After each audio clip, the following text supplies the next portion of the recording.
To order the Waukegan Public School Board of Education February 22nd, 2022 Board of Education meeting.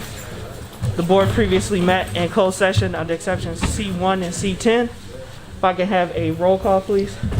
Mr. Riddle? Present.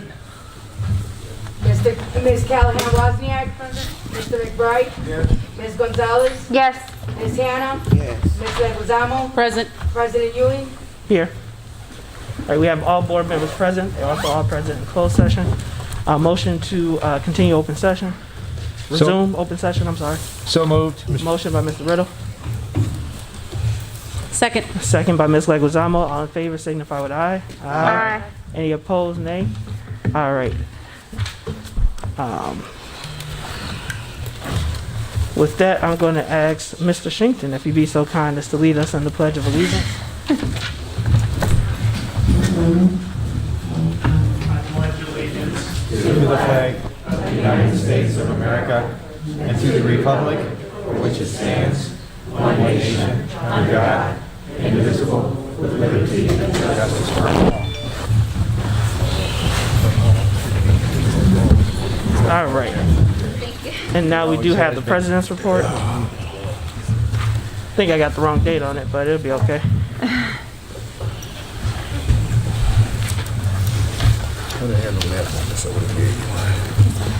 Oh, look at me.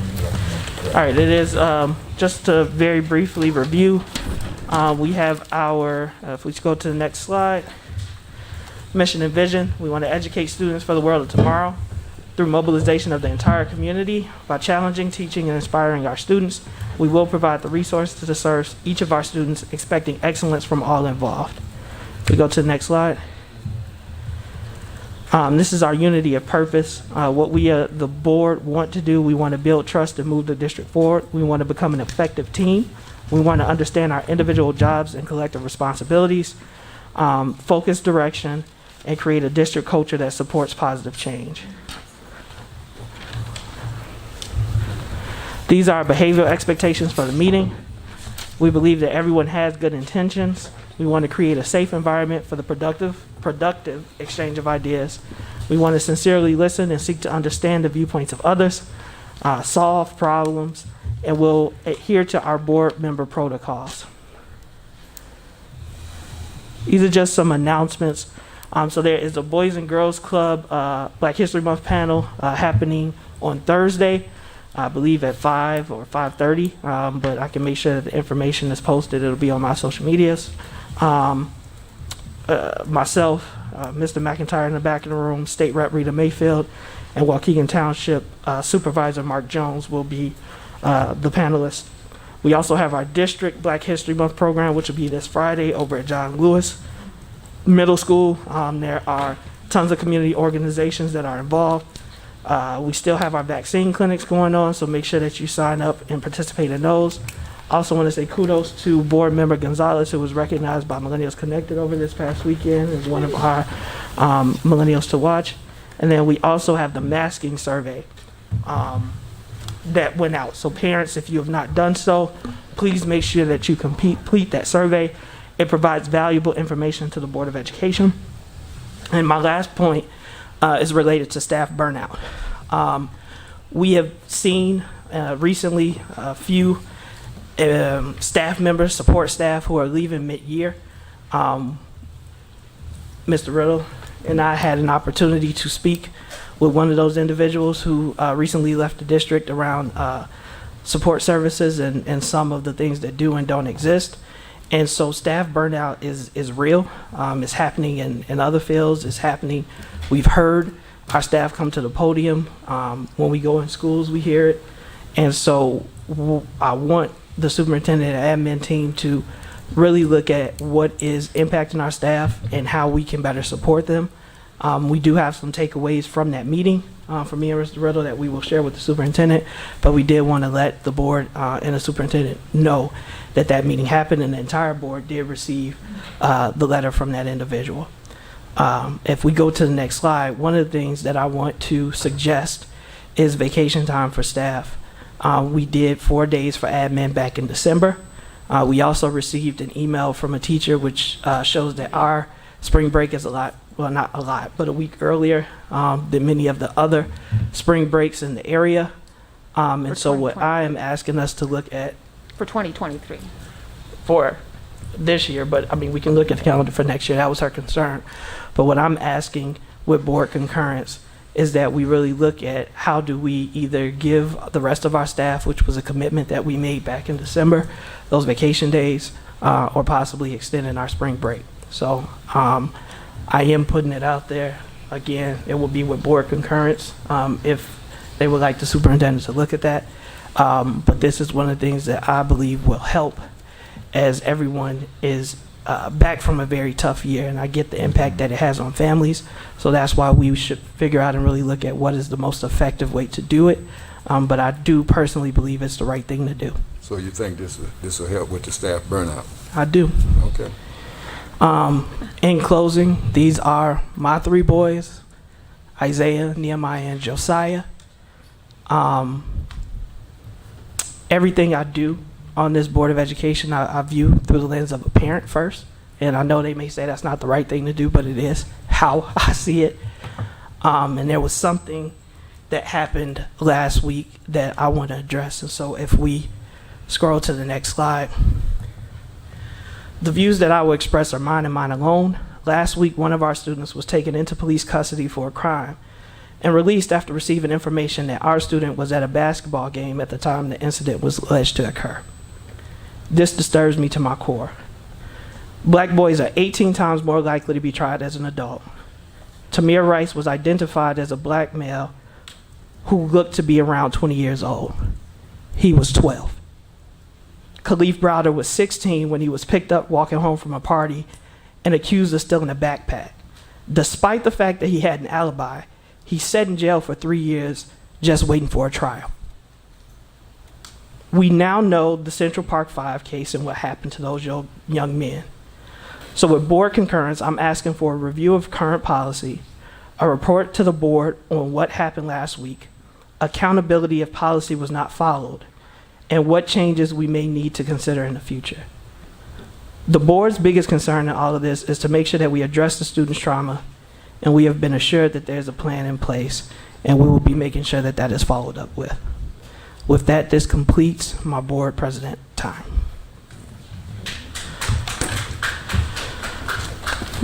Next on the list, we have special recognition and presentations.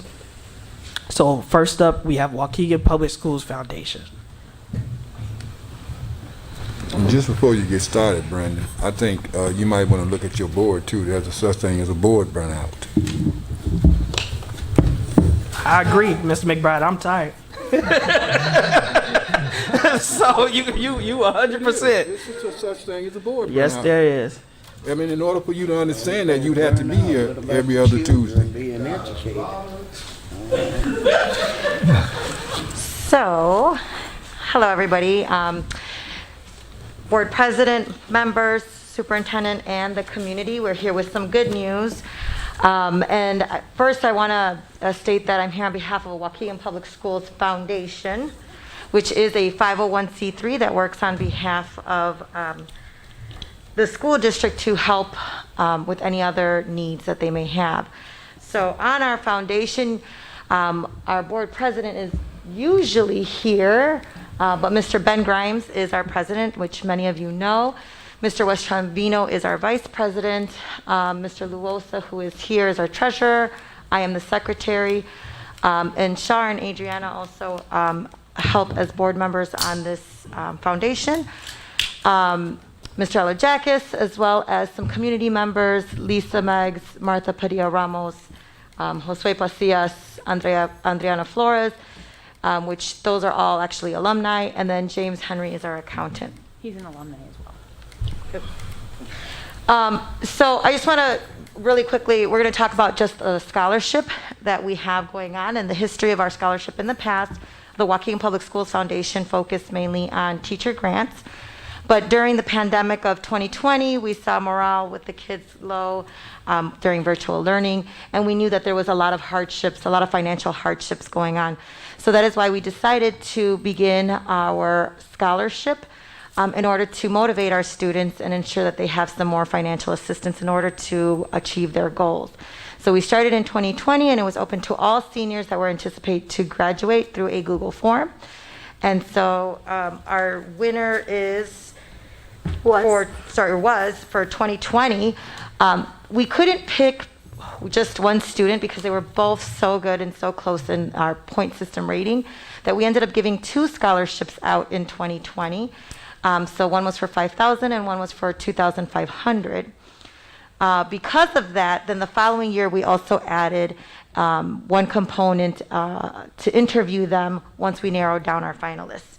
So the next winner for last year, who won $5,000, was Michelle Leach. And then, so for this year, we do have a change in our scholarship. Instead of offering one $5,000 scholarship, we received another donation of $1,000 and decided to split to give 2 $3,000 scholarships. There's a tiny URL in order to apply. It's a Google form that's easy to fill out. This was also sent to all of our seniors. The deadline to apply is March 15th, so if you know of a Waukegan Public School senior out there that is looking for some additional funds, please have them apply. And the following slide, you'll see our flyer, which can be found on our social media and shared with everyone, and that this is what was shared with the students as well. Same information that I just stated to you. And in order to make these scholarships possible, we do also ask that if there are any donors out there who'd be so generous to assist, we do have 3 different levels in order for you to donate. We are currently doing our 60 for 60 drive. So on the next slide, you'll also see our 60 for 60 drive, which basically you can sign up to get $5 taken out of your PayPal account monthly, which will add up to $60 a year. And all of this money, again, will go towards the scholarships because we hope to continue making this an annual thing. Again, you can find this flyer on our social media. And then lastly, different ways that you can find us. You can find us on Facebook at WPS 60 Foundation. You can find us on PayPal. I know that's a long link. But you can also find us by emailing us if you have any questions, or if any seniors have any questions in regards to the scholarship, we will be able to respond to you there. So again, this is our plea for our seniors to please fill out that Google form so that we can have great participation and give out 2 $3,000 scholarships. And those should be announced in April, I believe. So any questions? Yes. What could you tell the email again for the seniors? So if the seniors wanted to email us directly, it would be wpsfoundation@wps60.org. But all of the seniors should have received an email on behalf of the foundation with the Google link for them to be able to fill it out. Once that's filled out, they will be narrowed down and be invited to an interview for the top finalists. Miss Carolina, so these scholarships could also be used for trade schools as well? I believe so. We have it narrowed down that they have to be specifically for a university.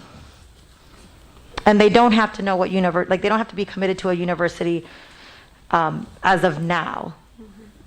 So once they decide where they're going to school, then the check will be mailed to their school. CLC as well? Yes. Thank you. Thank you so much. We appreciate the work that the foundation does on behalf of these 60 students and for these scholarships that help close the gap when it relates to the cost of college. So next up, we have 7B, Bigger World Foundation presentation. So we appreciate them coming out. Hello, everyone. My name is Brandon Massey. My colleague, Jonathan Jones. We are a Bigger World Foundation, and we are very grateful for and appreciative of your time here today and of Mr. Moten and others who have been working with us over the past few months. We wanted to share a little bit about what we've been doing over at John Lewis. And so just to give you a bit of a background, a very brief background, a Bigger World Foundation has been around for about 10 years. Prior to the pandemic, we were focused on sending students on field trips and opportunities that they wouldn't otherwise have. So we were really in the business of grant making and partnerships that way. And when you are a foundation that does that and the pandemic hits and nobody in the world can travel, you have to shift gears a bit. And so we were looking for ways to support students learning through the pandemic, particularly with wireless things. We did a partnership with the Boys and Girls Club here on the south side of Waukegan. We helped them put up the Wi-Fi tower with Wi-Fi for the neighborhood so kids could have access. And in the midst of all that, I met Jonathan Jones, and we started a program. He's going to tell you a little bit more about how that all got started. But it started as an e-learning center for about 6 to 10 students, and it's grown into a program now that was launched in June of 2020 that is a youth development basketball program. We use the game of basketball to connect with middle school boys over at Lewis to really focus on increasing their academic achievement, to providing mentoring and providing them opportunities to go out and explore all through the hook of the game of basketball. Hello everyone, I'm Jonathan. I'm originally from Waukegan. I graduated in 1997. I have a great auntie whose 14th Street is named after. My great uncle is standing on the wall in the Waukegan dog pound. Yes. My uncle and cousin are both inducted into the Waukegan Hall of Fame. I played college basketball at Barrett College right down the street in Lake Forest. In 2002, I graduated with a degree in sociology. And then after that, I went overseas for 14 years and played professionally basketball abroad. I played and lived in 50 different countries. In 2016, I decided to retire from basketball and focus my attention on mentoring back here in my community. Since 2016, I've worked in various jobs within different school districts. In 2018, I was hired as the computer tech at John Lewis Middle School. And also I was coaching the 6th and 7th grade basketball team. And then in, I want to say March, the pandemic hit. So I was still keeping in contact with some of the young men that I was coaching and mentoring. And then August or September, the new school year rolled around and we were still doing e-learning.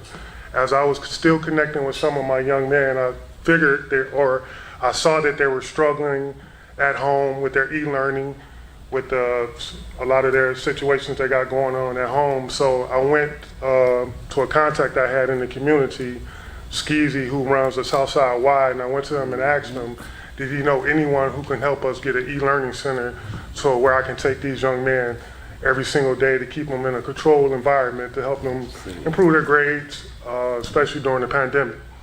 And actually, one of the young men who I was picking up every day, taking to the e-learning center, is one of the young men who got picked up from the high school last week.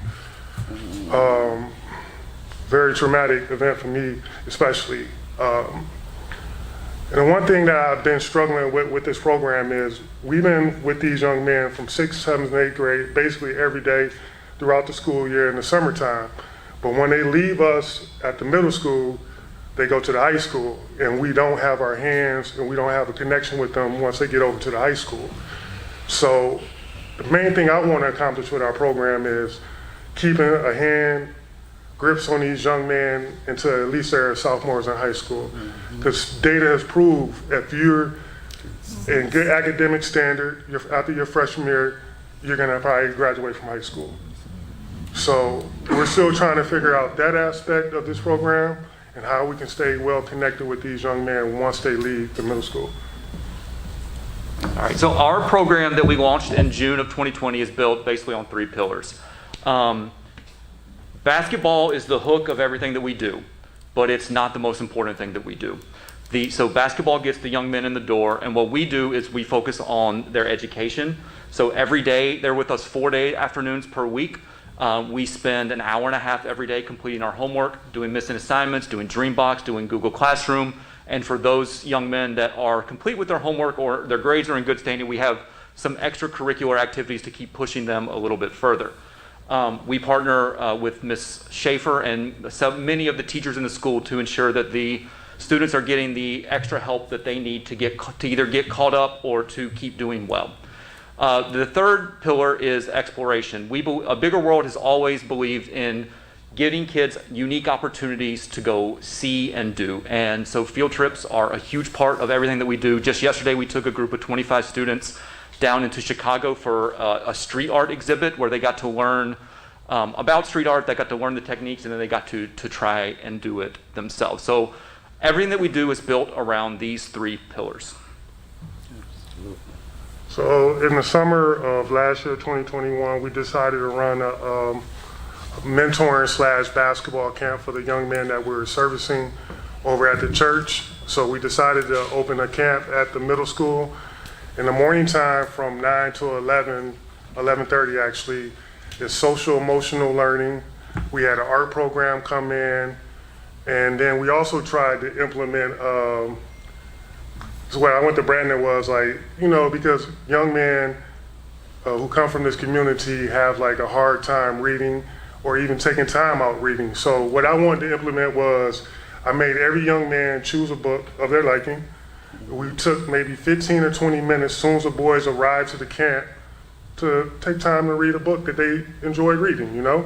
It didn't go as planned, but we started something that they don't normally do in the summertime.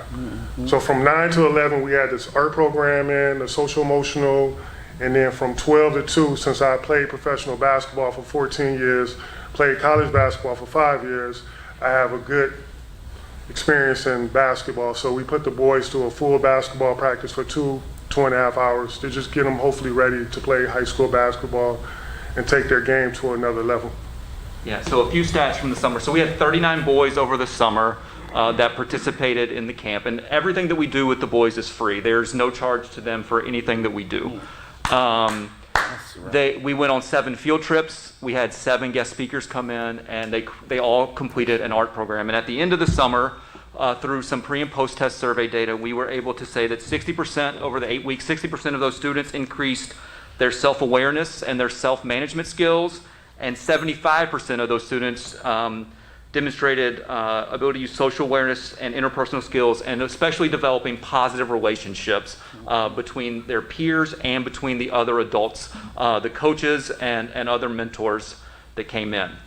So this school year, we are meeting Monday through Thursdays at John Lewis from the time they get out of school till 4:30, and some days we even go beyond 4:30 when that's available. So far this year, we've had 40 young men participating in our program. And that includes the 4 days a week and all the days that we go on trips when they're out of school.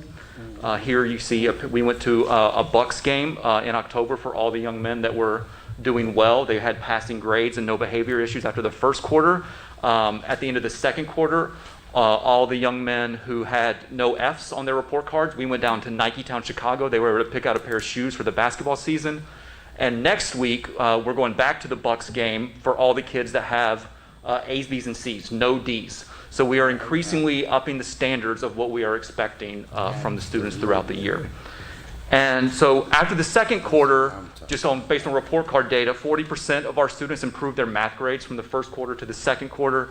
And again, 48 was 16 of our boys improved their English grades from the quarter. And so we are expecting those numbers to continually increase as our students are with us longer. And so thinking about, we have plans to do another 8-week program this summer, taking around 40 students this year. We have a lot of stuff. We learned a lot last summer, so we have some better programming, we think, this summer for them.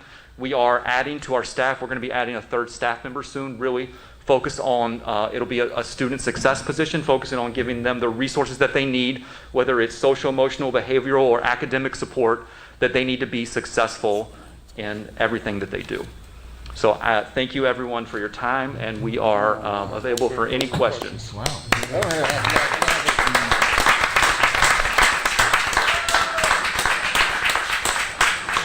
Go ahead, Ms. Anna. First off, John, I didn't know that was you. Yes, it's me. I'm sorry I didn't recognize No, you. it's okay. But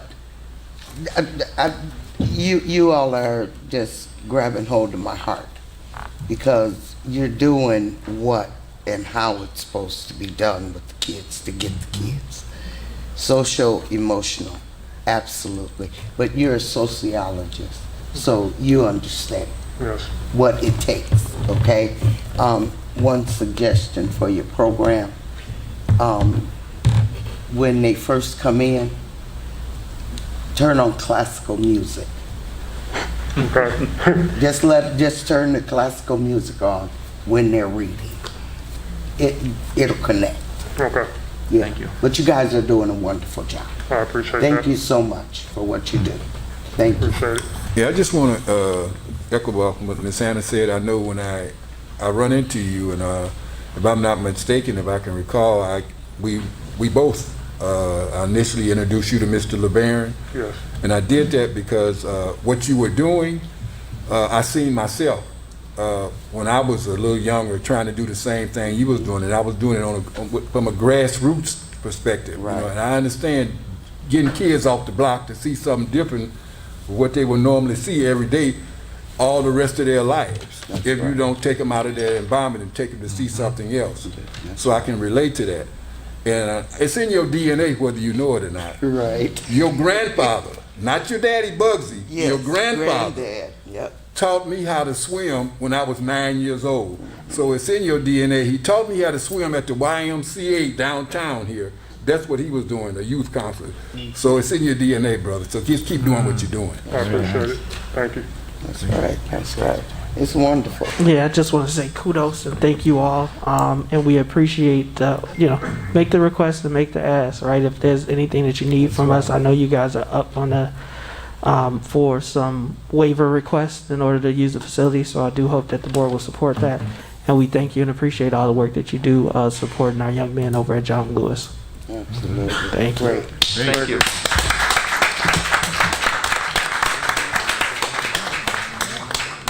All right. Next up in the agenda, we have our opportunity for public comment. Just a reminder, as the sheet comes forward, if you need, you get 3 minutes. There should be a clock that will be on the screens that will count down. If you need translation services will be provided for you, and you will get an additional 3 minutes for a total of 6 minutes. We do ask that you refrain from mentioning staff and student names in your remarks. As you come to the microphone, please wait for it to be sanitized before you remove your mask or start speaking. First name on the list is Colleen Knox.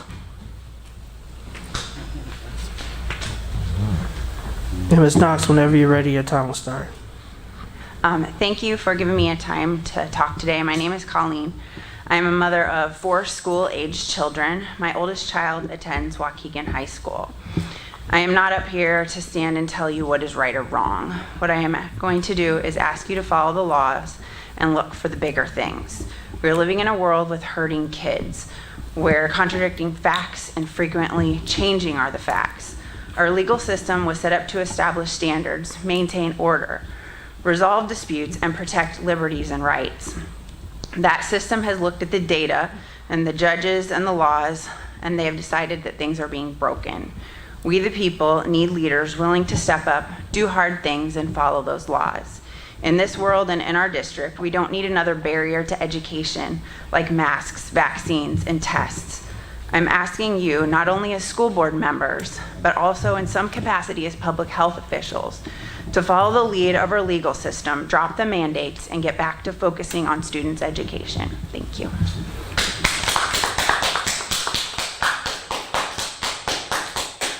Thank you, Ms. Knox. Next name on the list is Ray Vukovic.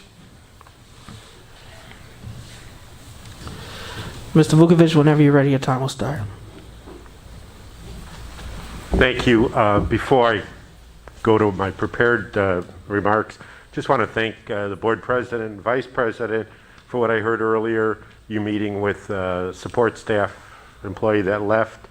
Congratulations. You conducted an exit interview, something that's been talked about in this room for years about why we have so many people that are leaving, and hopefully that can be done at other levels, not just emails that are sent out to disconnected email boxes.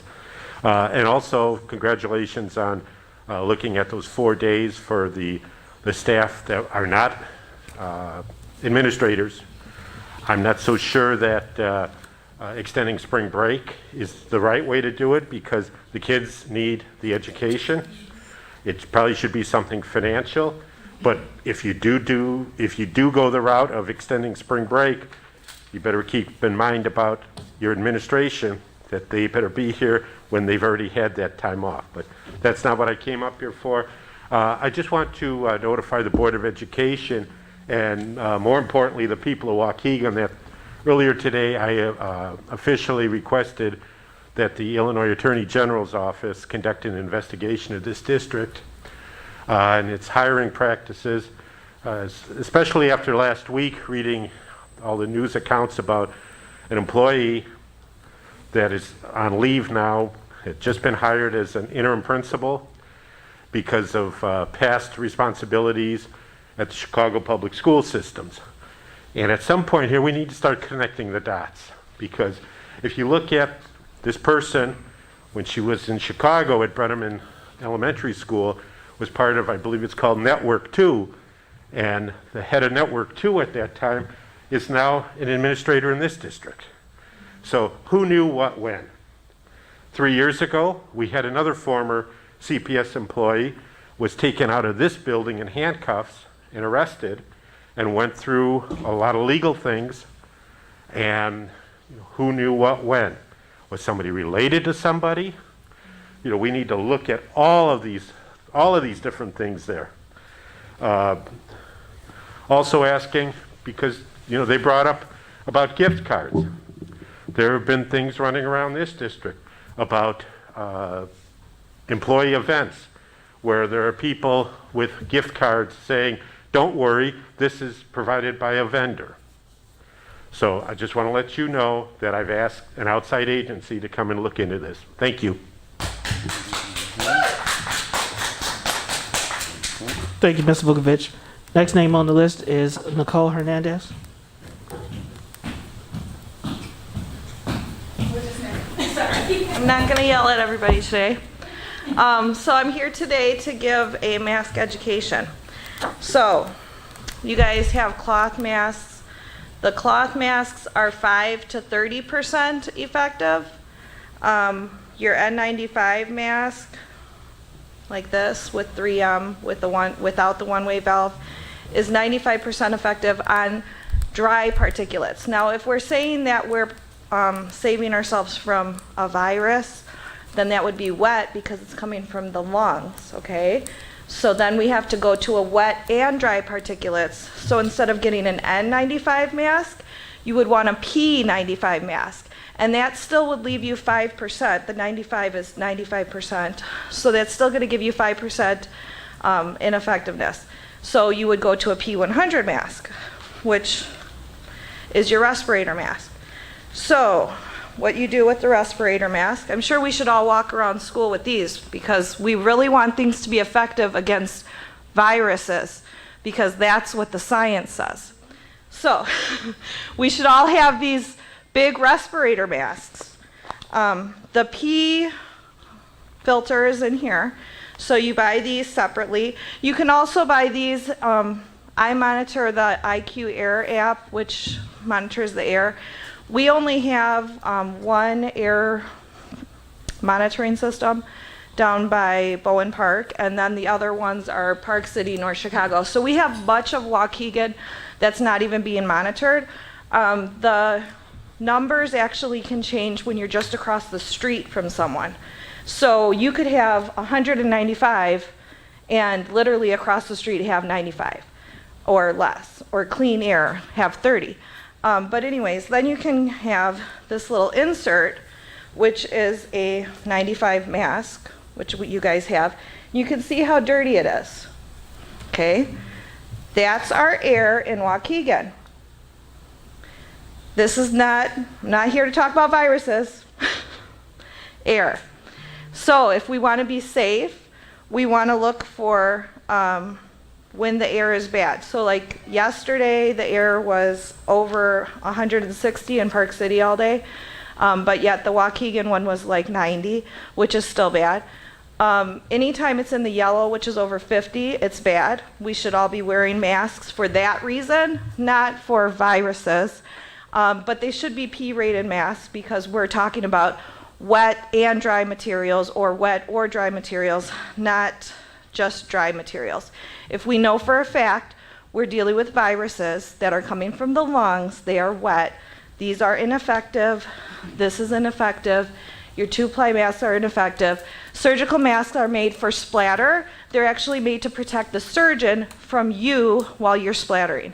So that's my education experience. Thank you, Ms. Hernandez. Next on the list is Ray Edwards. You're doing a good job, Miss Irby. Man, here we are again. Let me first address the comment about the board needing a break because you guys are burnt out. We didn't ask you guys to run. You hear me? You meet twice a month, maybe sometimes 3 times. What you doing?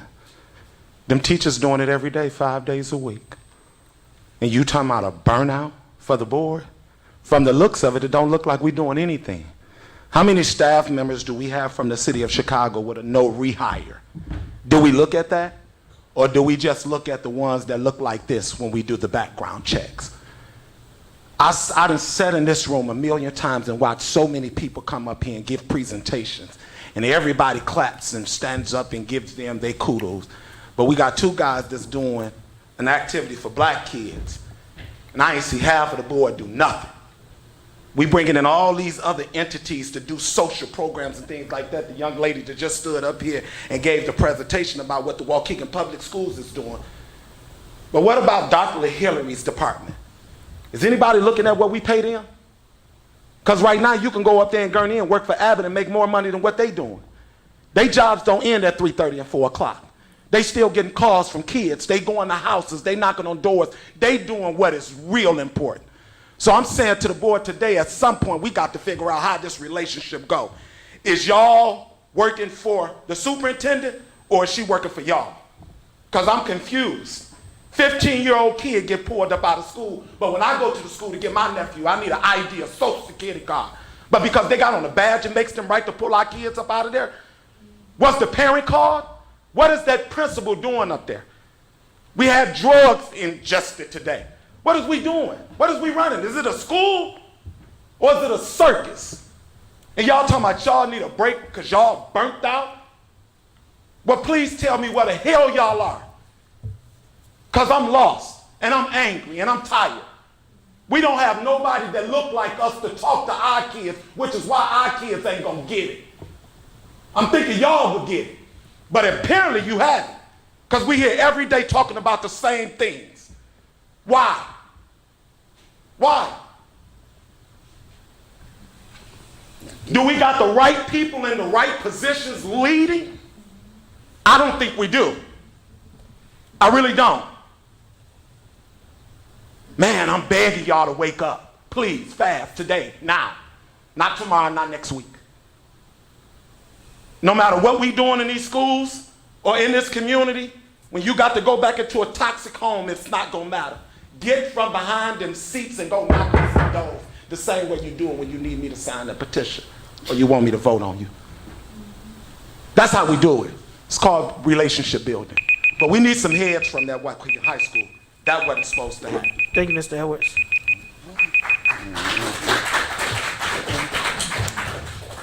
Next name on the list is Anthony Mcintyre.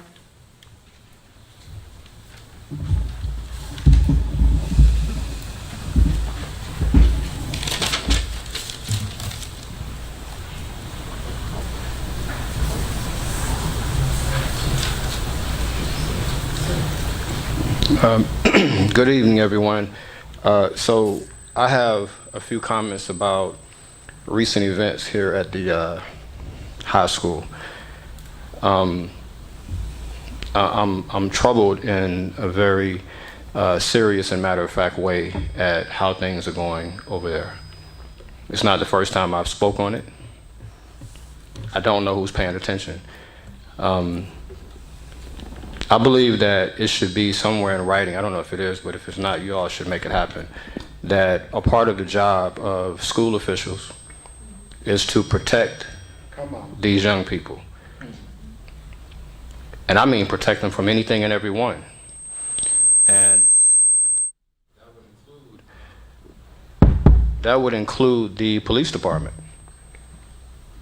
I understand that you all have intergovernmental agreements, and you're supposed to cooperate with each other.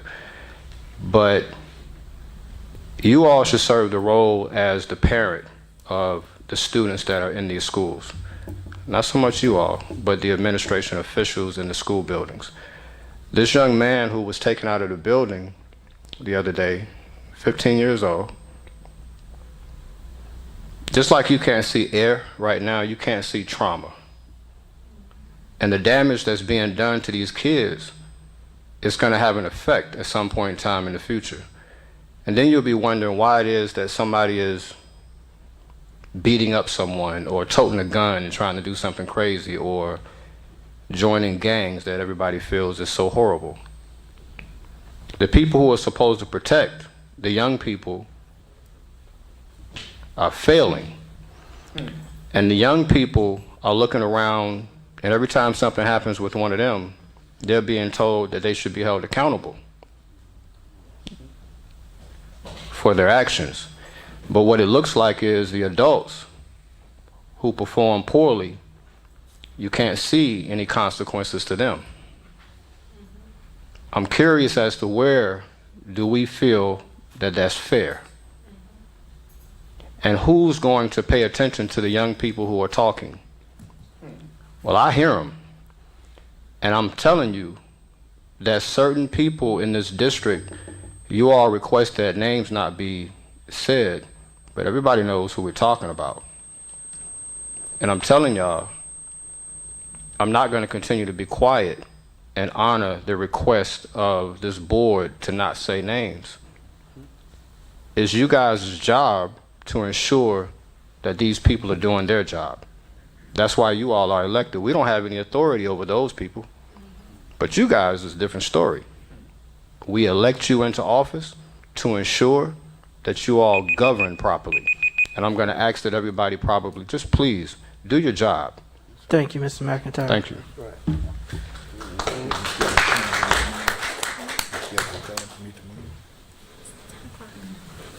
Next name on the list is Tapasio Hernandez.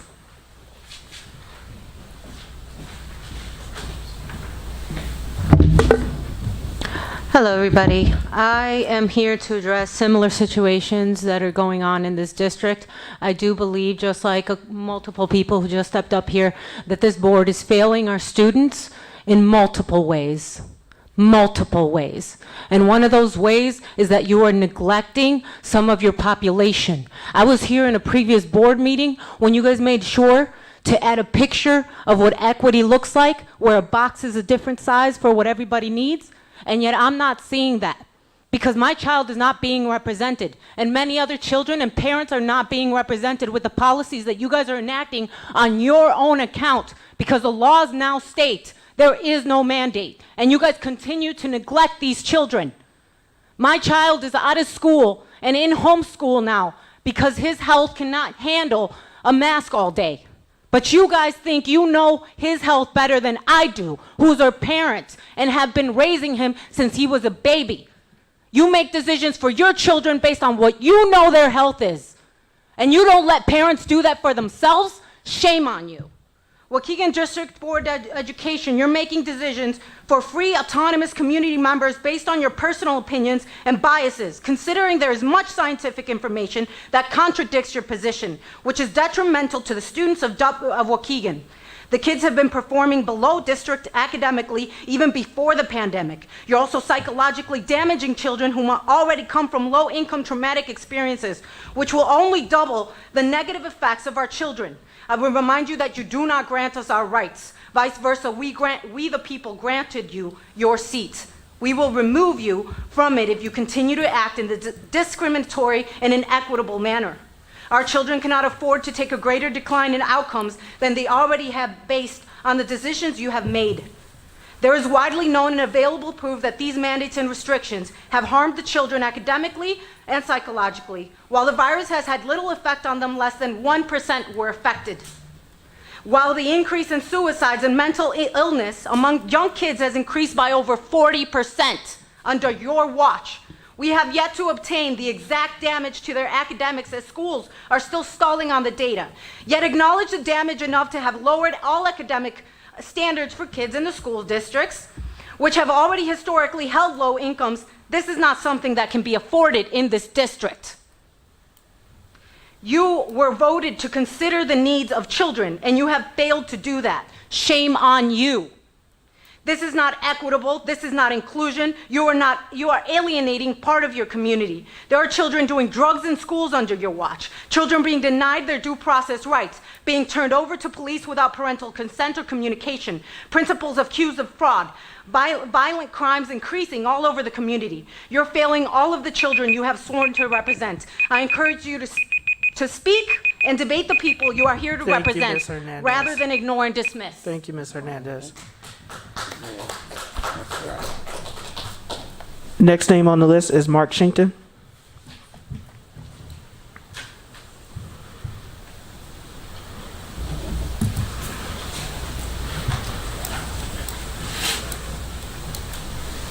Good evening. So, about 6 years ago, I was introduced to,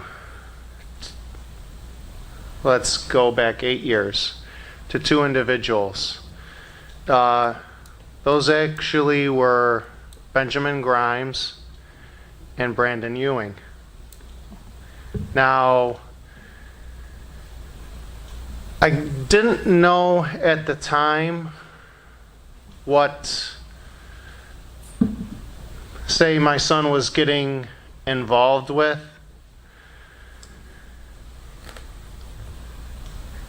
As time passed and maybe as the years went by and I saw different programs, and sure, maybe we might be a little skeptical at first, like, we're really spending this kind of money on this kind of stuff. So, but now I can appreciate, and I'm glad you're still here. I don't even know these two individuals, but I can say if more kids had the contact that my son did, just briefly, and those obviously who know Ben, you know, he was never at risk, but you can't put a price tag on what some of these individuals are doing for our youth. And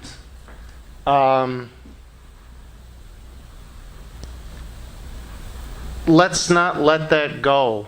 I mean, yeah, you know, if you think about it, you know, if you look at a dollar, but I mean, how do you put a price on a young kid? There is none. So I just want to say, you know, thank you for what you guys still do. You know, we're all trying to help our youth to be better. You know, sure, are there going to be problems? Yes. But we're at least in a path, you know, so thank you. Thank you, Mr. Shinkton. This concludes our board member time, not board member time, I'm sorry, our public comment. So we do appreciate all the remarks and everyone who shared at the podium. The next items on our list are our consent agenda. These items have been done in order to speed up the process of our board meetings, which sometimes can be extremely lengthy. Any board members can ask that any item be held over for any reason.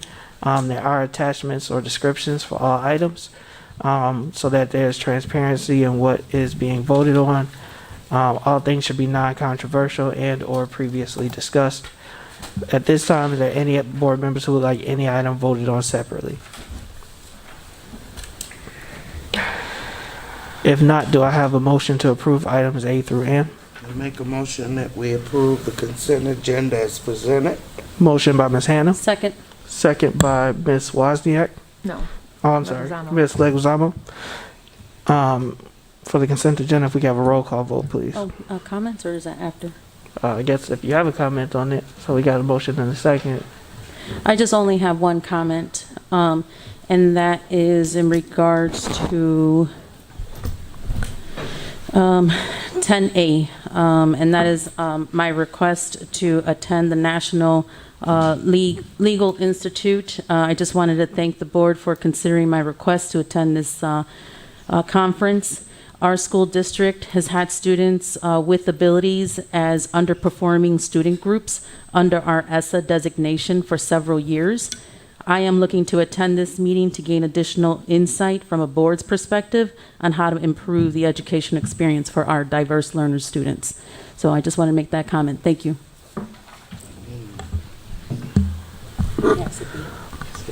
Awesome. I said A, sorry, meant to. But it was B, yeah, so, but we're gonna, now we have a motion and a second.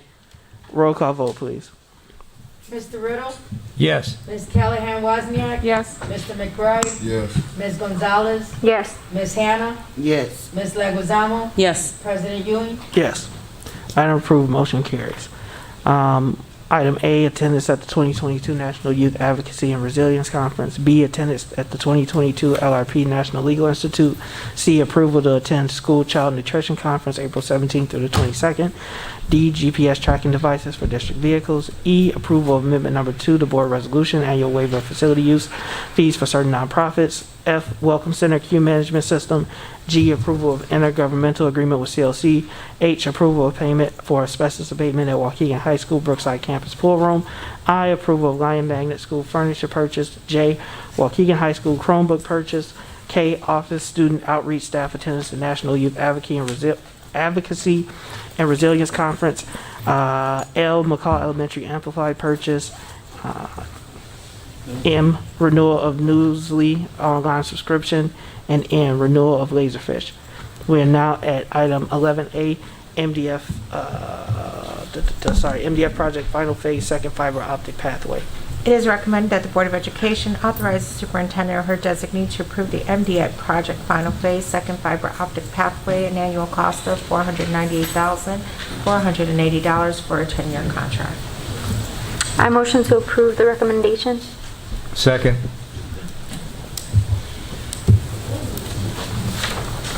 So we got a motion and a second. Any comments or questions on the motion?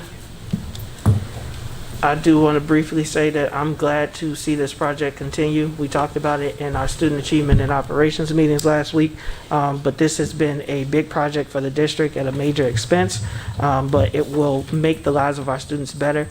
Parents, how does this impact you? Is there times in which you've called the school and the phones have been down, or there have been items that have impacted students' ability to access online internet, which we know is how our students engage with a lot of education. This will allow that to be less frequent or to have a backup. Correct, Dr. Cuevas, one needs. So I just want to vary in layman's terms as you see the big expense. Kudos is because we moved through 4 phases and this is the final phase and we're done with this project. So thank you to the entire IT team in this feat in order to bring us into the 21st century and make sure that we have backups and redundancies in our system. All right, so we got a motion, a second. Roll call vote, please. Mr. Riddle? Yes. Ms. Callahan Wozniak? Yes. Mr. McBride? Yes. Ms. Gonzalez? Yes. Ms. Hannah? Yes. Ms. Leguizamo? Yes. President Ewing? Yes, item approved, motion carries. We're now at 12A for personnel for 22222. It is recommended that the Board of Education accept the administration's recommendation to approve the appointments and accept the resignations, retirements as found on schedules F973, L920, G631, and retirement extension request. Do we have a motion? So moved. Motion by Ms. Wozniak. Second. By Mr. Riddle. Any comments or questions on the motion? Yeah, I got a comment. I just would like to make sure that as this approval goes through, that issue that was discussed regarding the 2 different positions, that is resolved equitably. Thank you. Thank you, Ms. And Hannah. And I just wanted to go on record and make the recommendation to have the columns added so that we know when our administrators are being originally hired, so that everything looks the same down the line. Thank you for that recommendation, for your comments, Ms. Hannah. With that, I'd like a roll call vote, please. Mr. Riddle, Yes. Ms. Callahan Wozniak, Yes. Mr. McBride, Yes. Ms. Gonzalez, Yes. Ms. Hannah, Yes. Ms. Leguizamo, Yes. President Ewing. Yes, item approved, motion carries. We have an couple of administrative appointments we'd like to recognize at this time. At this time, I'd like to introduce Ms. Crystal Del Rio, who previously served as a corrections officer. She will now serve as a specialist for culture and climate with a starting salary of $55,000. I also see that she's an alumni. Welcome, Ms. Del Rio.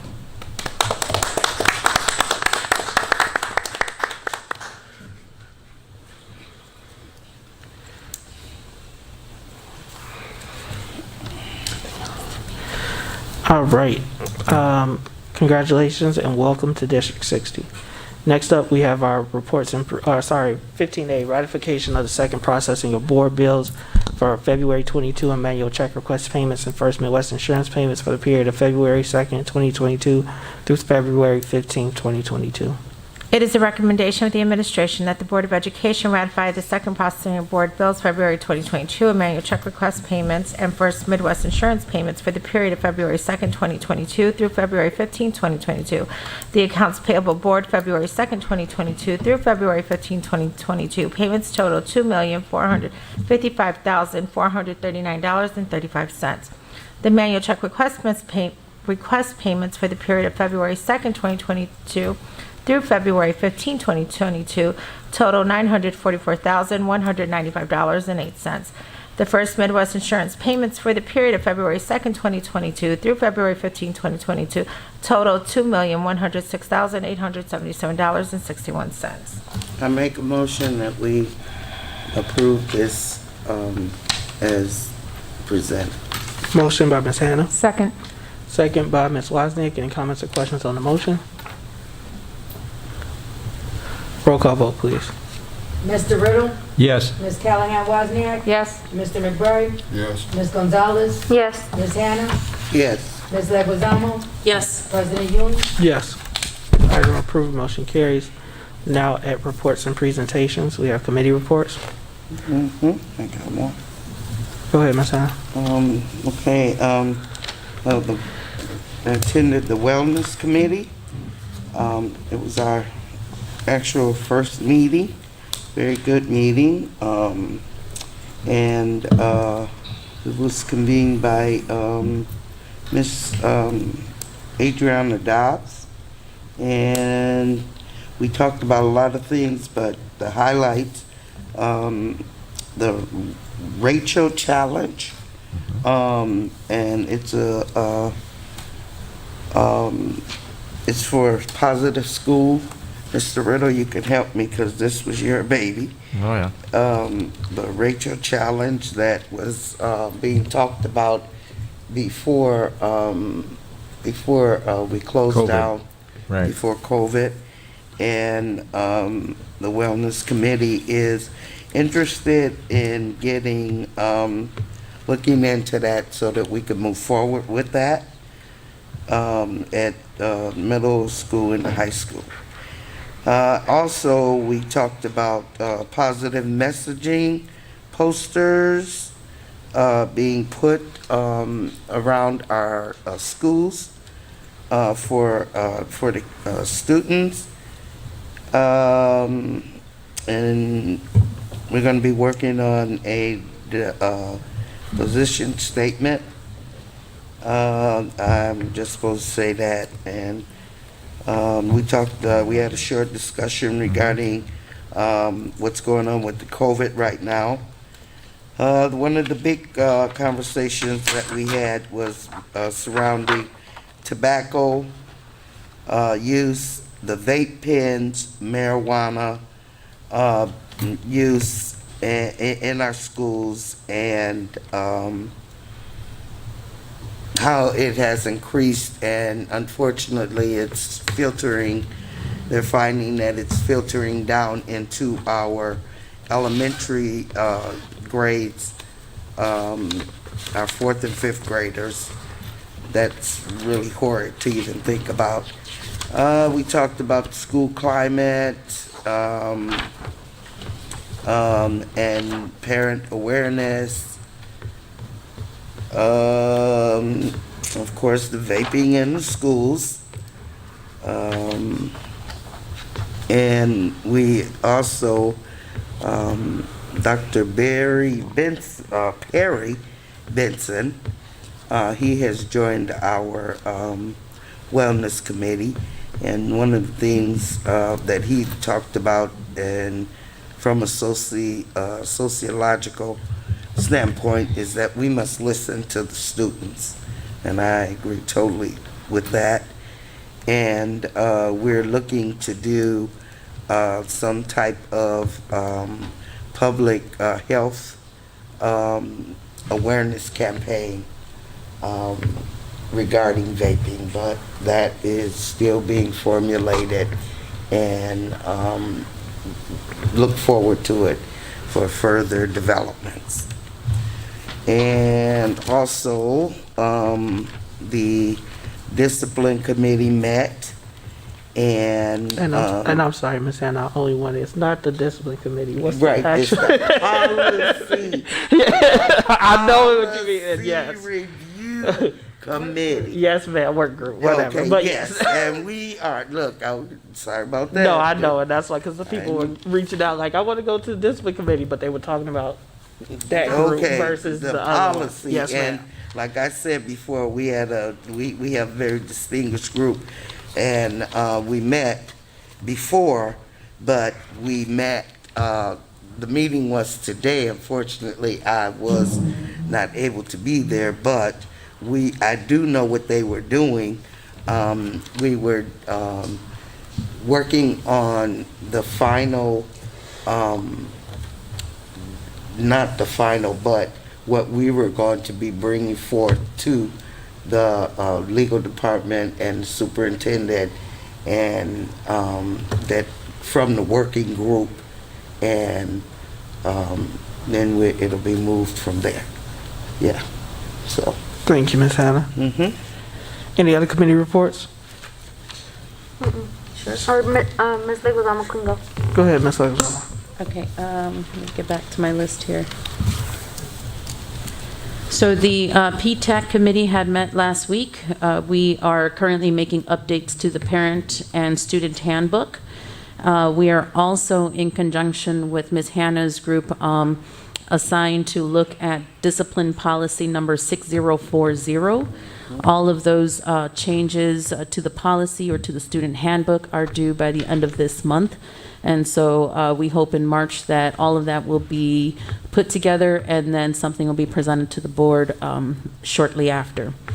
That is the PTAC committee, as well as the Equity Policy Committee for Transportation.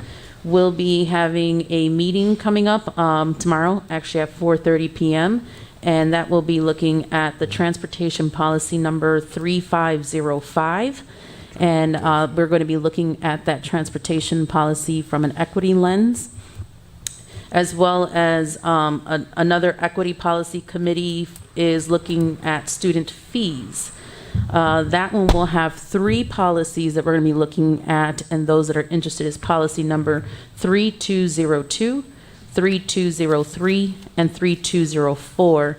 Once again, we're going to look at student fees in regards to through an equity lens and see, you know, is it fair, right? Is it equitable? So those are my updates. Thank you, Board President. Thank you, Ms. Leguizamo. Lucy, can you give me a bird's eye view as when you speak about equity policy dealing with transportation? What do you mean?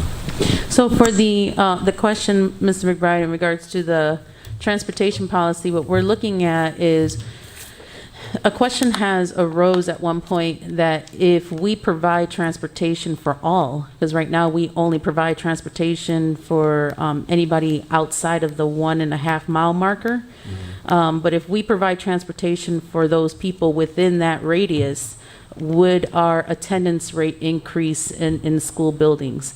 Is that a barrier for our families?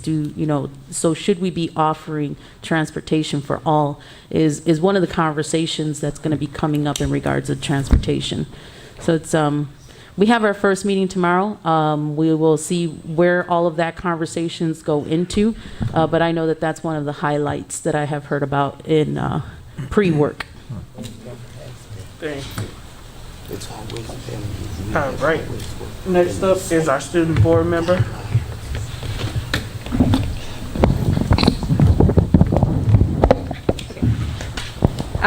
Good evening, everyone. I will be using this time to talk about my new two approved projects.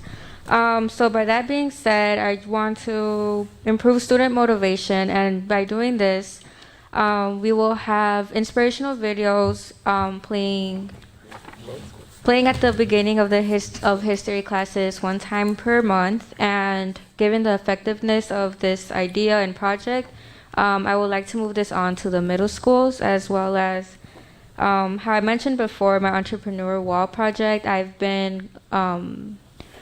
We will do a survey to send out to the students to see who is willing to participate in this and who wants to have their business promoted. And lastly, as I went to Clark Elementary earlier this month to read to the kindergartners and the first graders and talk about student work ethics to the 4th and 5th graders, I will be coordinating plans to go to Cook Magnet by the end of this year. And I just wanted to say I was very excited to go to Clark Elementary. I had a good time, and I reconnected with my 5th grade teacher, so that was a good experience.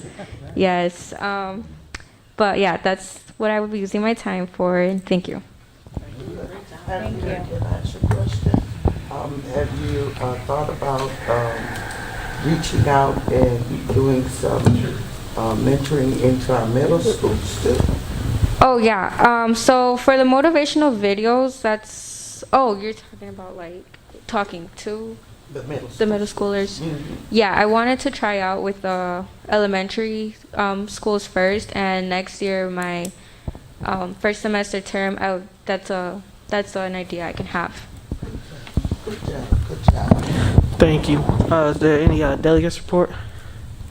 I just have to keep encouraging board members to look at their emails, because Zach, I don't want to chop up his name, but he's been sending webinars that you could register for.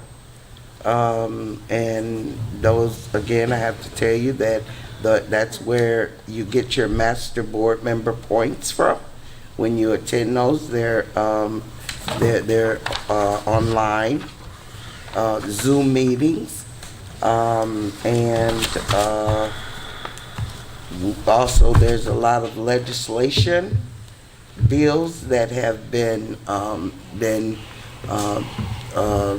put into this session, and so just look at the legislation. Many of the things that are coming down are they're all about school, about substitutes, about retired, bringing back retired teachers, and it not affecting their pensions,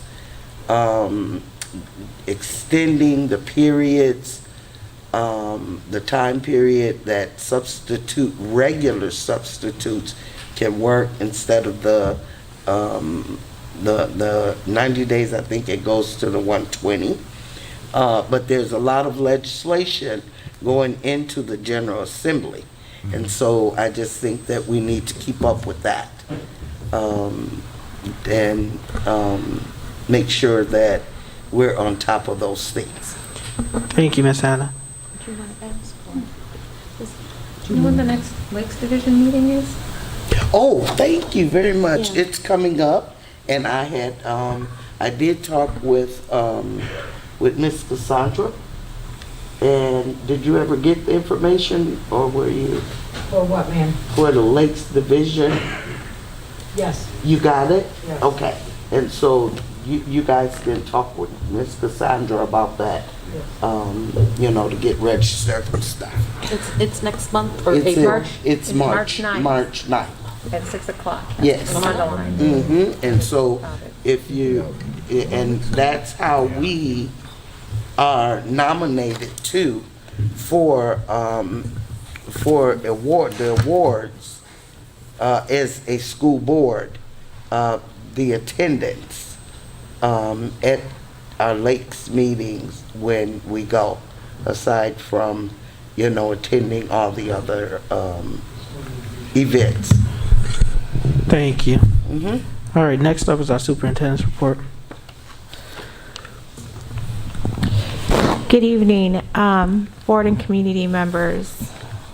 At this time, we're going to present on the RFP process. That was one of my goals, to work with community agencies, and I will turn it over to Deputy Moulton at this time. Thank you, Superintendent. Good evening, board members, superintendent, staff, and community who are still with us. So I wanted to give an overview of superintendent goal number 4, which is an RFP, RFQ, and I'm also going to reference RFI process for identifying vendors locally that can support us with our efforts based on construction needs as well as the needs of our students. RFP is request for proposal, RFQ is request for quotation, RFI is request for information. So I'm going to be covering all of those in this presentation. Next slide, please. So just as a reminder, goal number 4 is by March of 2022, the district would establish an RFP and or an RFQ process to the greatest extent possible, allow us to effectively and accurately identify a minimum of 3 qualified community-based businesses, organizations, companies specializing in services needed to support our at-risk students as well as our capital improvements. I wanted to talk a little bit about the tasks that have taken place up to this point, because when we look at this goal, this is not a one-time goal that we do it and we're complete. There are going to be some things that are ongoing to make sure that this is sustainable over time. Identify necessary stakeholders to engage in creating this process. A lot of that was done with the staff here at the building, particularly the business office that already has purchasing board policies, purchasing procedures in place, as well as the legal office. We wanted to look at the parallels between the current solicitation process and purchasing process in the district versus what we want to aspire to. So right now we purchase a lot of items. We also contract with several services and organizations. We wanted to see what's working, what's not, continue to do what's working, and really enhance the scope of that so we can narrow it down to get more reflective and efficient in our processes. Identify the needs of the district to incorporate them in this final process for review. Identify community-based organizations and companies who can actively participate in this process, and I'll go into more detail on that in a subsequent slide. And then develop an outreach and communication plan. So if you all recall what we did for capital improvements to try to get people in to go over the process, we were told a lot of individuals were apprehensive to go through that working for a public organization. It's as large as the school district. So that was really a small example on a larger scale effort we want to do throughout the district. Next slide, please. All right. So just a really big highlight in this, and I don't have the board policies listed by name, but I do by number. So board policies 3301 through 3308 are all of our purchasing procedure as well as our expenditure policies for goods, services, procurement, etc. So we reviewed all of these policies in line with the current district purchasing policy when we looked at this goal.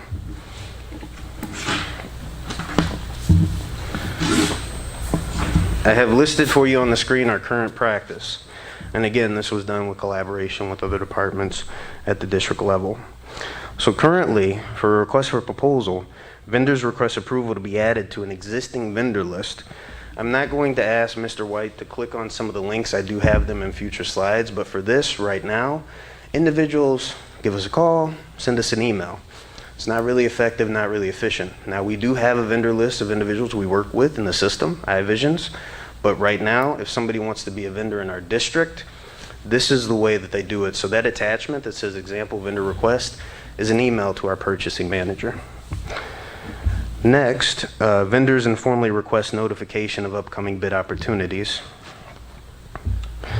We do newspaper announcements in accordance with the contracts with the Illinois School Code. We open bids that are posted on the district webpage. We do have a link to that webpage, and again, I'll show a screenshot of that so you can see some of the items that we want to capture on that page. Then we have pre-bid opening meetings that are scheduled and conducted as needed to discuss language and answer questions. Some are mandatory, some are not mandatory, but we do provide that as an option in our current process, and that's done with the district purchasing manager. So as we go on to some of the pending practices we'd like to incorporate as part of satisfying this goal, not just for now, but for long term, we want to put a vendor request form on the district webpage.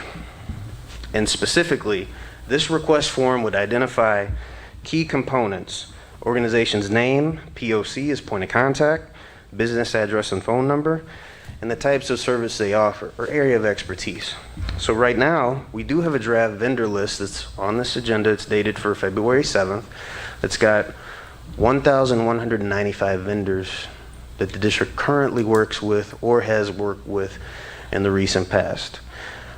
But we don't have all of this information readily available at our fingertips to be able to say vendor X does mental health services, vendor Y does electrical services.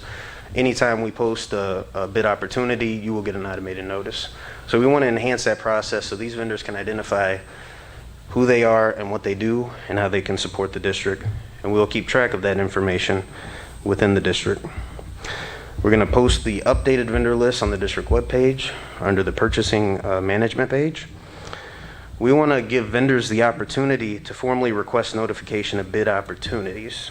So instead of them having to always go to our website or always read the newspaper, we want to automate this as much as possible.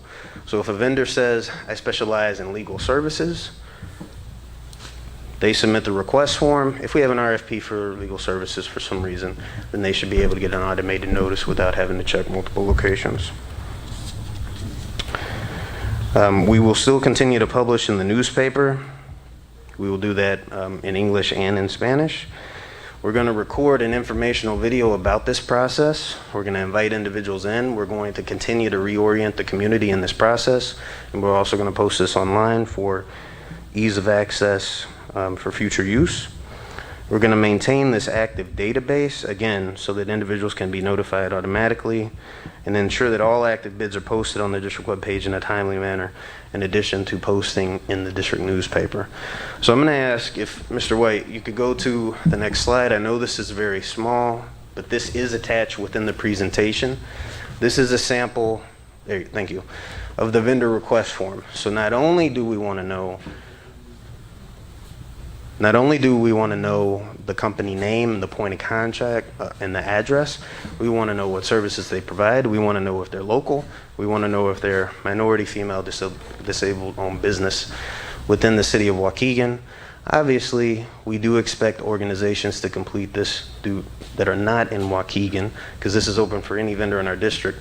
But this will help us easily identify those that provide certain services. So when we have a process that we want to post an RFP, we're able to automate the information to them. The next slide is the current purchasing website for the district. And this is under the Business and Financial Services header on the district webpage. So you'll see we have a copy of our purchasing manual.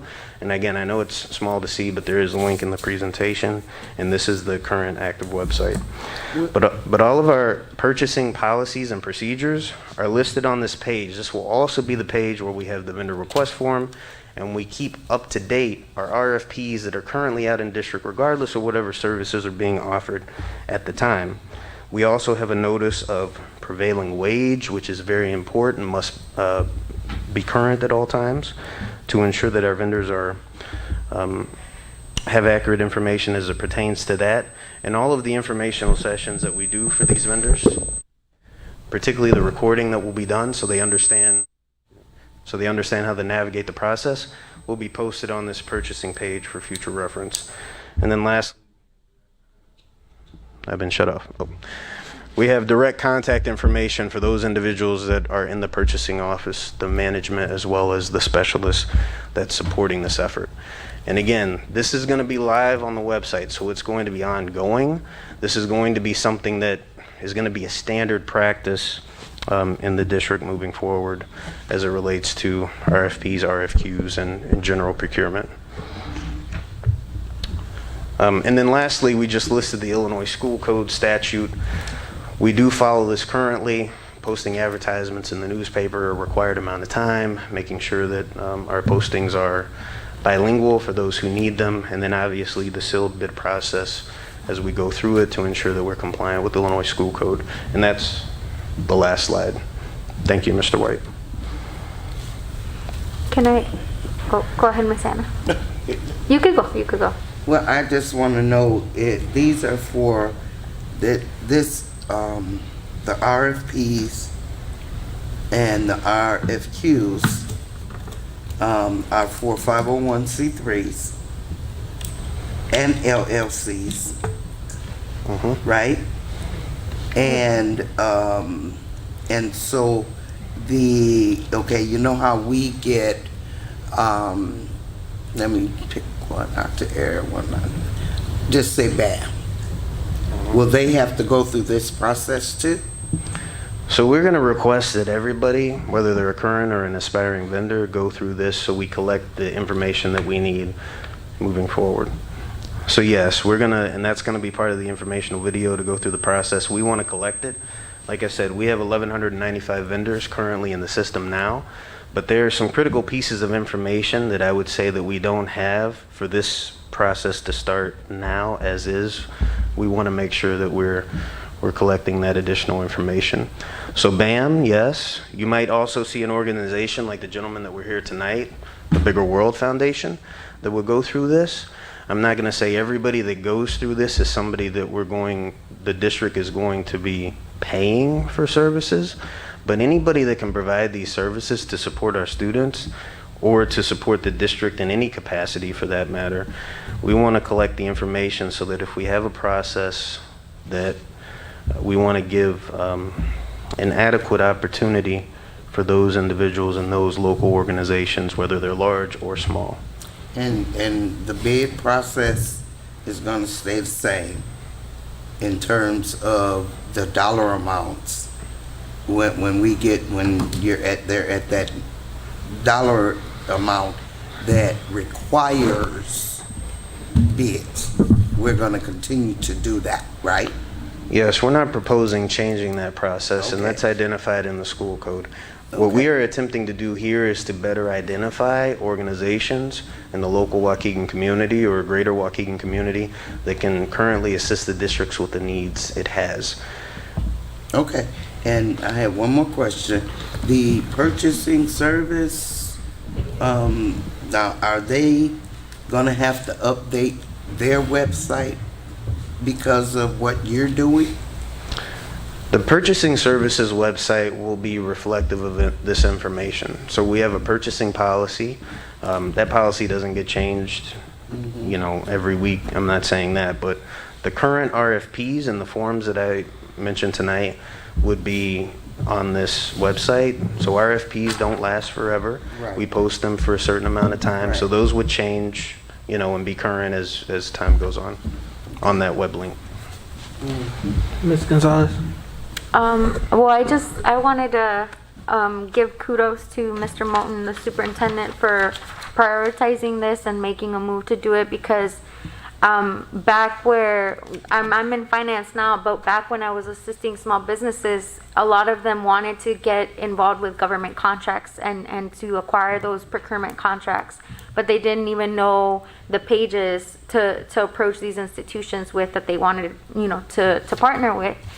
And I feel like, it's been a while since I've been on the district landing site where the contracts are listed, the bids are listed, but this facilitates us being a part of our community and getting that involvement with the local businesses here that can support us.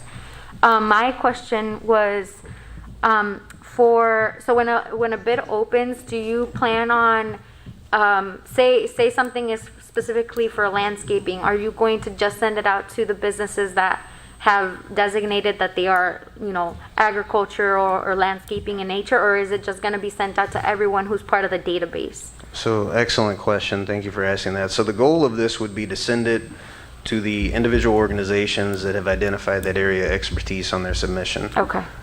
So we're not planning on sending every single opportunity to all 2,000 vendors, but we want to select those that identify that specialty, make sure that they get it to their inbox, so they don't have to go on the district webpage, go on the newspaper. We have gotten that feedback in the past where individuals have said, I don't know where to find these opportunities. We do advertise, we've expanded our advertising efforts, but we want to make sure that the access is there for this process. And this is really another avenue to do that. Yeah, I also just wanted to say, maybe to add, I don't know if the NAICS codes are a part of that vendor request form, and then to also potentially add for certifications, or if they're in the process of being certified. So I know that they could self-identify, but if they have those added certifications, we can highlight that too as part of our partnerships. Absolutely. And we will still vet these individuals. Okay. So we're not going to take at face value just what they put on the form. We will still go through a vetting process to ensure that they're qualified for the services they're representing. Typically, we would go through that process once they actually submit the bids. Yeah. But this is, like I said, just a way to identify on the front end those that may be capable of providing certain services. Okay. So so it's easily accessible to them. Ms. Wozniak? I couldn't see it on the vendor request form, but did you highlight whether they were a minority business enterprise or a woman business enterprise or a veterans, or whether they had a local office or not? I couldn't see that. Yes, and I'm sorry. There is a link on the presentation, but if you go to it's the next to last box on this very small screenshot. It says vendor type. And that's where we identify those categories, and we ask them to select which they would fall under. And have you ever looked at sam.gov for potential vendors for different things? That's for the federal government, but they could certainly do. You have? Okay. Because I know North Shore Printers is registered there. Thank you. Ms. Laguzamo? Mr. Moulton, thank you for the presentation. So I was wondering, who is the school district partnering with to assist the small businesses that are new to the RFX process and need assistance on understanding how that all goes? Yeah, thank you for asking the question, Ms. Leguizamo. So right now, we've done this kind of internally to try to reach those individuals. Now, recently, I did meet with the Greater Waukegan Development Coalition to establish a partnership to identify those vendors. Some of those vendors, majority of them, I believe, are more on the capital improvement side, but as we're building these partnerships and also expanding into the community through organizations such as that, we plan to partner with the communication sharing. So whether it's that organization, Hispanic Chamber of Commerce, we're gonna plant the seeds all over and make sure those organizations have access to our information as well. And we're gonna share in partnerships with informational sessions, sharing information about vendors. Waukegan Public Schools is one of the main sources of revenue for local businesses, small businesses in the city of Waukegan.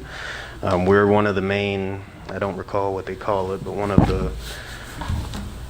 of the anchor organizations, so to speak. I think we got more What's that? employees than the Lake County building, right? Yeah. Are we the largest employer in the city of Waukegan? Yes. We're the largest, but the Waukegan Public Schools, the Waukegan Park District, those organizations are part of this coalition to try to see what we can do to help that initiative. So for a private consulting organization that specializes in being that liaison, how would they contact the school to get added on for that type of consulting services? Because this is a little different, right? This is their on behalf of, right? So I was just wondering, should they contact the purchasing contacts that are on the WPS 60 purchasing site, or did you want that as a different way? Yeah, so as a default, they can always contact the purchasing contact and the purchasing manager on the district webpage, as well as the procurement officer who the board recently approved the position as we continue to expand these services and offerings to be more efficient. But that is always a default, but also as we partner with other organizations and we put out the information that is for public access, whether it's a video, whether it's a Facebook Live in the paper, we might throw in tidbits and other activities that are happening throughout the district, such as the vaccine clinic or something family community engagement is doing. We want to make sure we're covering those avenues. So district webpage, yes. Purchasing manager, yes. If there are other organizations that you are aware of that are in that same category that we may not be partnering with right now or can funnel other vendors to us, if you could pass that to the purchasing officer, that would be appreciated. Okay, I will send that.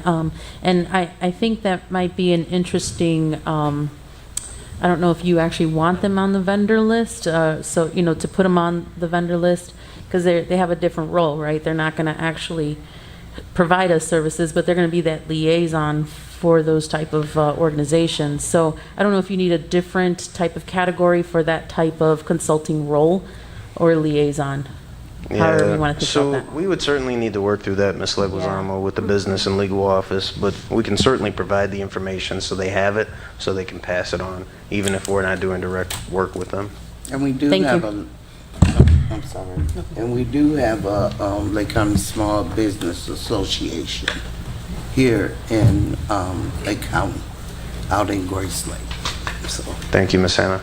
yeah. Thank you. I guess my only question then was for the superintendent and the goal. How far are we in identifying the 3 community organizations? We just started this, the build out, and we have not even advertised as of yet. So I will be bringing forth the timeline of when Mr. Moulton plans to advertise and when that process starts to take place. And we do intend to meet the goal deadline of March. We wanted to give this update because we suspect we'll identify way more than 3 vendors, but as a minimum to satisfy the goal, that's where we are. But we want to reach as many as we can. Okay, thank you for that. Go ahead, Ms. Hunter. But no, going down the agenda. This is the last item, unless there's something that you want to speak of. I do. I do have a quick question to the superintendent. We know that the face mask survey is out to the community at this time. It is due, I believe, at the end of this month. Was that right, Board President? I forgot the due date, but I don't know when you have planned for an update, or you're probably going to send out an update before the next board meeting to the community in regards to mask mandates, vaccination mandates, and/or testing mandates. Okay. Oh, Devin. So I was going to address this in my legal report. Oh, okay. Because you may have caught on that you did not see second reading of the COVID interim health and safety policy this week. That is because there were a lot of moving parts before posting time, including the appellate court decision, the decision to do the face mask survey and get the community's input on that, as well as CDC forecasting that they too may be changing yet again their recommendations. So we determined to hold on that policy, bringing that back to the board right now so the administration could take into consideration all of that supplemental information we anticipate will be coming forward with the second reading at the next board meeting. And while you're talking about the COVID, I did some checking, and we are now out of the governor's emergency declaration.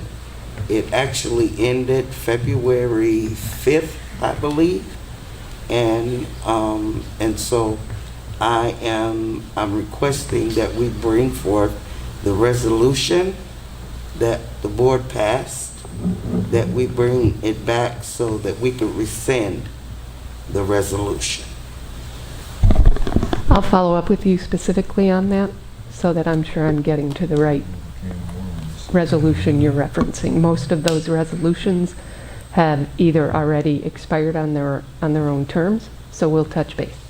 All right, thank you. Oh, but and while I'm talking legal, I am asking a question regarding taxpayer refunds after they pay tuition at a private school. And I am being asked that taxpayers want their refund for the monies that would go to the public school, but the student is no longer in the public school and they go to a private school and the taxpayer paid out of their pocket the tuition. Wouldn't that be retro, Miss Hannah? I have no clue. That's why we got that. Mr. Clary and I will look into that. Okay, And we so may, you heard we the may, question, yeah, right? I've got the question down. It doesn't mean I won't call you to make sure I got it right when I Okay. get back to my office tomorrow. Okay, very good, very good. I mean, what that sounds like is vouchers, in the voucher system, and I then the have school no district, which, again, I don't think I'm on the record, but has I don't personally support vouchers, but we can have legal look at that. And what a voucher is the money that is allocated per student would follow the student. And that is what it seems like they are saying, is that if my child is not in Waukegan Public Schools, then I shouldn't have to pay my percentage of taxes to Waukegan Public Schools. I don't know. I brought it forth like I was asked to do so, and I am looking for an answer, you know, and I'm sure that there's people that would like to know that. Got it. So now it is, like I say, nobody reached out about either old business or new business. So unless there was something that needed to be discussed this evening, it is now 8:51. We are at board member time. So I'll start with Mr. McBride. I don't have anything to say. Ms. Hannah? I have nothing. Mr. Riddle? I'm going to pass on it too. Ms. Leguizamo? Just want to tell everybody to have a great night. Thank you for attending and sticking with us. Have a good night. Ms. Gonzalez? We're not gonna say nothing. I'll say something. Thank you for everyone who is still with us online, in person. I just want to harken back to some of the things that we brought up at the beginning of the meeting, because I think it has been a really heavy week. It's been a really heavy time. It's been a really, really distressing time. And I know that, every time we read something on the news, it seems like it just gets worse and worse and worse. And we are addressing it as a team. Sorry, this thing keeps ringing. And to me, I think it's important that families be a little bit distressed about what we're reading and who it affects, whether they look like us or not, because all of these students are our students. So I definitely appreciate our legal counsel for reviewing some of those policies that we've already been questioning for the past couple weeks, and we will be reviewing. That being said, I appreciate everybody who came to speak. Obviously, they're not here now. And who knows if they read what we post online or not, or remember some of the comments that we often make in regards to some of those situations. But I hope they know that we do care and that we are adamantly fighting about it as it relates to the health and wellness of our students, and whether we're publicly doing it or doing it in one-on-one conversations or conversations with our team, it is happening. The other thing I wanted to say is that I think vaccines are important. I think masks are important. It's still sad that a lot of the movement that we were making throughout the pandemic has now kind of gone away, and we still have families and concerned community members come and speak about their views on mandate and some of those expectations that we have within the district, being the body that oversees it. But at the same time, I can't help but feel hypocritical that we encourage our students to become scientists, and that some of us still feel that that is not enough, or to exaggerate it sometimes. So that was disappointing for me to hear, but I understand where some families are coming from, especially if they have students with special needs. The last thing, though, I'll end it on a happy note. I was, I think a lot about what I can do as a board member, having only, either board member time or my votes on this body, but also committee meetings that I go to and some of the conversations that I have. Sometimes it feels like I'm not doing enough. And on top of a day job, I've still been able to, contact teachers. I was invited to do a couple readings at Clark Elementary School, and I know that there's other people at other schools who have invited me that I have unfortunately not been able to commit to. But if ever there are teachers who want me to go in and speak to their students, I'm more than willing if I am able. And I just feel so much for the students that I met with, and they were so excited to see me and to read our books. And we prioritize Black History Month, so the stories we read were really, really cool, really diverse in storylines. But I saw how excited they were just to have somebody else in the room and to be immersed in the stories that we were telling. So a shout out to them, all the kids that I was meeting. I think by this Friday, I will have met with every classroom at Clark, and I can only hope to do that with every school, especially at that level. So it gives me hope for the work that we're doing in the district, although it's slow, and that's a happy memory that I created with those students. Thank you. Go ahead, Mcintyre. Okay, I just want to say that we, as this tribunal, that we need to take heed to what the public is saying to us and listen at what people are saying to us. Yes, we sit here, yes, and they put us here. And so we have to take seriously what they're saying. They're more into the community than we are, okay? And so listen to what they're saying. With that, I'd like a... Oh, I'm sorry. Go ahead, Ms. Wozniak. I just wanted to remind everybody about Black History at John Lewis at 6 o'clock on Friday, the 25th. Hope to see you there. Also, I believe we're playing a basketball game tomorrow night in Buffalo Grove. So if you can make it, hope to see you there too.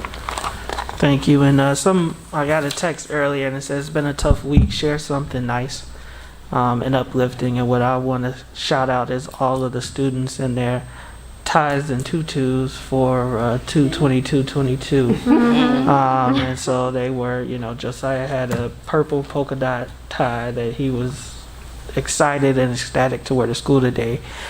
And if anybody has a reason as to why I do this, it is a thankless job. And so when people say there's burnout and we're not out there and we're not doing enough, when I give 28 to 30 to 40 hours in addition to my day job to what is volunteer service, I'm proud to serve. I'm glad to serve. I wish more people would stand up to run and to serve. But again, I stand behind what I contribute to my community and the sacrifice that it costs me to do so. So I support Mr. McBride, who's been in this thing longer than I've been alive. And if anybody should or has a chance that is putting his time to retire, it is Jeff. And so I just, when Miss Hannah with 20-some years, and everybody else who has served on this board, whether they retiring or working every day, is I see you going to schools, I see the meetings that you take, I see the phone calls, I see the Sunday night emails, I see it all, and whether the community knows what is being done and how much you are out here and you're doing. We all want to do more, but I also tell you the same thing I tell our staff and our teachers. is you have to prioritize you. When you are drowning, when you are suffocating, when the plane is going down, they tell you to put the mask on yourself before you can help others. So not only to my board, but to my community, everybody is trying as hard as they can. And we all want to do more. And we all give 110%. And we all care about these kids. But at the end of the day, that is what is most important. And that is the thing that is uplifting, is our Waukegan Public School students. It's because when I look at our student board member, when I look at the students in our classrooms, when I have the opportunity to read, when I see who they are, what they are, and everything that they achieve despite the circumstances, it gives me the motivation that I have to keep going, to keep doing this. So thank you to everybody who came out tonight. Thank you to the comments. I do hear them. I do listen. That doesn't mean that everything that is said at that podium is always right. And so with that, I would like a motion to adjourn. So moved. Second. Motion second. All in favor signify with aye. Aye. Meeting adjourned.